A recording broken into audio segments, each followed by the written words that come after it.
শুভ সকাল বন্ধুরা। আজকে আমাদের ভাত হয়ে গেছে। আজকে মেনুতে হচ্ছে মাছের ডিমের বড়া, চুনো মাছ আছে এখানে, চচ্চড়ি হবে, আর ভাত হয়ে গেছে ওপরে। আর এমনিতে তো খুব গরম পড়েছে, আপনারা সবাই জানাবেন আপনাদের ওখানের ওয়েদারের কীরকম অবস্থা। আমাদের এখানে প্রচণ্ড গরম, গরমে তো অস্বস্তি অবস্থা।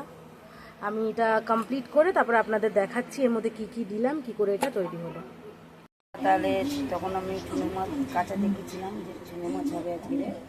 এই হচ্ছে চুনো মাছটা ভেজেছি, হ্যাঁ, আর আছে সঙ্গে মাছের ডিমের বড়া।